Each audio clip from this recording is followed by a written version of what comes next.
साथियों नमस्कार, जय हिंद और जय भारत। दोस्तों, डिसेबिलिटी पेंशन या डिसेबिलिटी एलिमेंट या नए शब्दों में कहें तो इम्पेयरमेंट रिलीफ, इसको लेकर के काफ़ी लोगों के अंदर कन्फ्यूज़न है कि सैनिक जो है लो मेडिकल कैटेगरी है, परमानेंट नेचर की उसकी डिसेबिलिटी है, और जब वो रिलीज़ मेडिकल बोर्ड कराता है या उसका इनवैलिड मेडिकल बोर्ड किया जाता है तो क्या बाद में उसको डिसेबिलिटी पेंशन या डिसेबिलिटी एलिमेंट या इम्पेयरमेंट रिलीफ मिलेगा या नहीं मिलेगा। काफ़ी लोगों के अंदर कन्फ्यूज़न है। तो इसके ऊपर बहुत सारे कोर्ट के जजमेंट आ चुके हैं, रूल पोजीशन भी साफ कर दी गई है और कई मामलों में लॉ सेटल कर रखा है डिसेबिलिटी या पेंशन या एट्रीब्यूटेबिलिटी को लेकर के। कई बार ऐसा देखा गया है कि डिपार्टमेंट ने डिसेबिलिटी पेंशन सिर्फ इस कारण से रिजेक्ट कर दी है कि वो डिसेबिलिटी जिसकी वजह से सैनिक लो मेडिकल कैटेगरी था, वो डिसेबिलिटी उसकी neither attributable to nor aggravated by service accept कर ली गई, जिसकी वजह से उसका इनिशियल क्लेम रिजेक्ट कर दिया गया। तो मुख्य चीज कोर्ट ने ऑब्जर्व की है कि भाई जो रिलीज मेडिकल बोर्ड है या मेडिकल बोर्ड की ओपिनियन है, केवल उसकी ऑब्जर्वेशन के आधार पर डिसेबिलिटी पेंशन को डिनाई नहीं किया जा सकता। ठोस कारण देने होंगे कि क्यों इस सैनिक को जो भी क्लेम कर रहा है उसको डिसेबिलिटी पेंशन नहीं मिलनी चाहिए। ठोस सबूत देने होंगे। देखो, कई लोगों की परसेंटेज ऑफ डिसेबिलिटी 20% से कम होती है, तो इसका मतलब ये नहीं है कि उसको डिसेबिलिटी पेंशन या इम्पेयरमेंट रिलीफ या डिसेबिलिटी एलिमेंट नहीं मिलेगा। कंडीशंस अगर फुलफिल होंगी तो 20% से कम डिसेबिलिटी भी है तो भी आपको डिसेबिलिटी पेंशन या डिसेबिलिटी एलिमेंट या इम्पेयरमेंट रिलीफ इनिशियल क्लेम के तौर पर आपका सैंक्शन होगा। अब कंडीशंस क्या हैं? कंडीशंस हैं कि जब आप भर्ती हुए थे उस वक्त आपका कोई भी डिसेबिलिटी या कोई भी डिसीज आपके सर्विस रिकॉर्ड में अंकित नहीं किया गया हो, यानी कि आप पूरी तरह से शेप 1 मेडिकली तौर पर फिट पाए गए और उसके बाद आपको सर्विस में लिया गया आपकी सेवाओं के लिए। उसके बाद सर्विस के दौरान आपको कोई डिसेबिलिटी होती है जिसकी वजह से आपको लो मेडिकल कैटेगरी कर दिया जाता है और उस डिसेबिलिटी के कारण आपको सेवा से निकाल दिया जाता है, सेना से निकाल दिया जाता है। तो ऐसे केस में अगर आपको 3%, 5%, 6%, 10%, 12% भी दिया है, चाहे आपका शेल्टर अपॉइंटमेंट विड्रॉ किया गया हो या आपका इनवैलिड मेडिकल बोर्ड आउट किया गया हो। शेल्टर अपॉइंटमेंट विड्रॉ किया है तो आपका रिलीज मेडिकल बोर्ड होगा और मेडिकल अथॉरिटी के द्वारा आईएमबी रिकमेंड किया है तो आपका इनवैलिड मेडिकल बोर्ड प्रोसीडिंग होगा। और दोनों ही केस में आपको deemed to have been invalid out of service माना जाएगा। ऐसे केस में यदि आपकी परसेंटेज ऑफ डिसेबिलिटी 5% या 10% भी है तो उसके ऊपर लॉ सेटल है कि आपकी जो डिसेबिलिटी है जिसकी वजह से आपको नौकरी से निकाला जाता है, आप नौकरी खोते हैं, तो वो डिसेबिलिटी 20% से कम नहीं मानी जाएगी, भले ही वो 5% दी गई हो। यदि आपकी डिसेबिलिटी होने की वजह से आपको सेना से बाहर निकाल दिया गया तो इनवैलिड आउट केस माना जाएगा और इनवैलिड आउट केस में किसी भी सूरत में आपकी डिसेबिलिटी 20% से कम नहीं होगी। दूसरा, एट्रीब्यूटेबिलिटी। अगर आपका डिसेबिलिटी कंपेंसेशन रिजेक्ट किया है सिर्फ ये कह करके भाई रिलीज मेडिकल बोर्ड हुआ या इनवैलिड मेडिकल बोर्ड हुआ, और आपकी डिसेबिलिटी को उन्होंने सिर्फ ये कह दिया कि भाई ये डिसेबिलिटी पीस लोकेशन में हुई है, इसका ऑनसेट पीस लोकेशन का है, इसलिए ये disability neither attributable to nor aggravated by service consider की गई है, तो इस चीज को भी लॉ की नज़रों से देखा जाए तो जो कई जजमेंट आए हैं ये सस्टेन नहीं करता है। सिर्फ ये कारण देना कि ये डिसेबिलिटी पीस लोकेशन की है, ऑनसेट इसका पीस लोकेशन है, रिलीज मेडिकल बोर्ड की इस ऑब्जर्वेशन को कोर्ट नहीं मानता है, क्योंकि ठोस कारण नहीं है कि क्यों इस डिसेबिलिटी को neither attributable to nor aggravated by service accept किया गया है।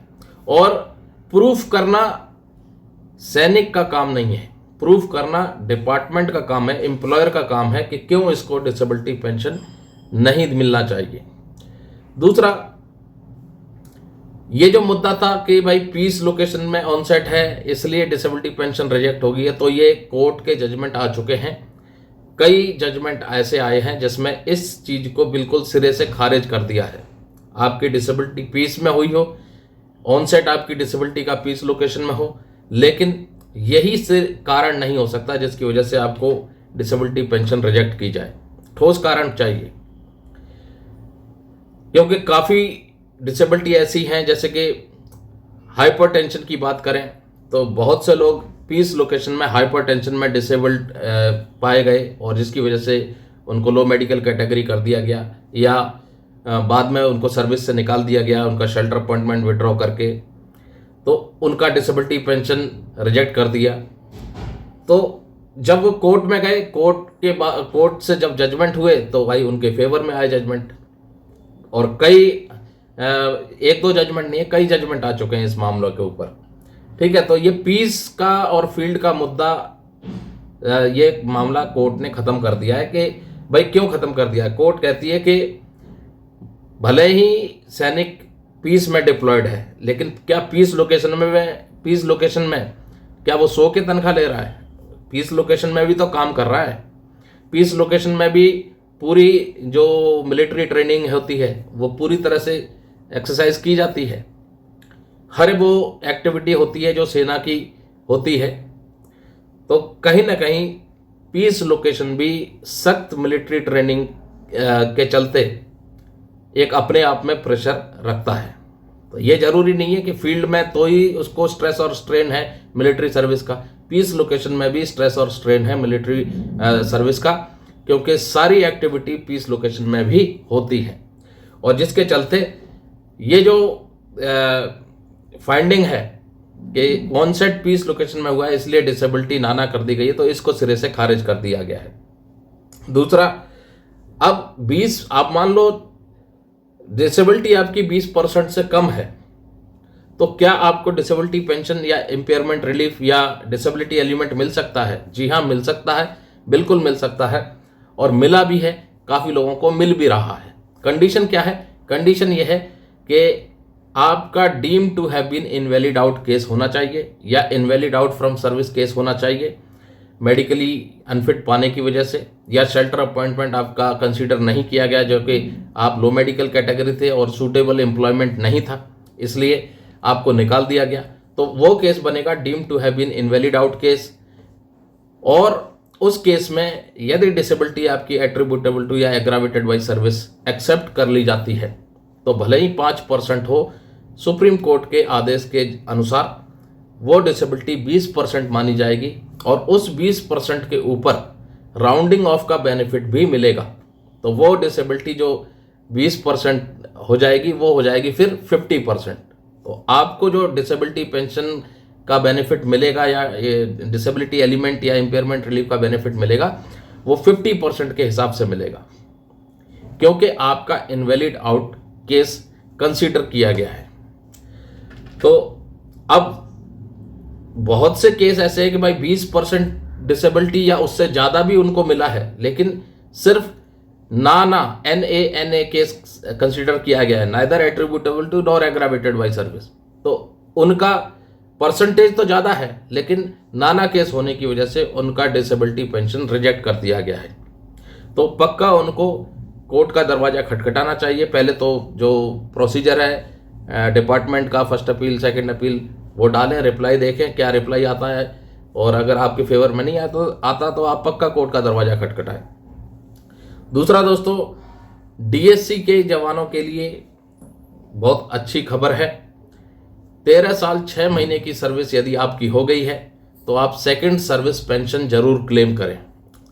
DSC के जवान यदि केस करना चाहते हैं सेकंड सर्विस पेंशन के लिए, 13 साल 6 महीने की सर्विस यदि हो गई है, तो हमारी एडवोकेट की बहुत अच्छी टीम है जो इन मामलों के ऊपर अच्छा कानूनी पकड़ रखती हैं, कानूनी समझ रखते हैं और कोर्ट में आपके केस को फाइट करते हैं। हमारा नंबर यह है, आप अपना केस हमें दे सकते हैं। डिसेबिलिटी पेंशन, सर्विस पेंशन और फैमिली पेंशन, पेंशन से रिलेटेड कोई भी केस यदि आप देना चाहते हैं तो ये हमारा नंबर है। हम अपनी एडवोकेट की टीम को आपका केस साझा करेंगे ताकि वो आपके हक के लिए कोर्ट में लड़ सकें। नमस्कार, जय हिंद, जय भारत दोस्तों।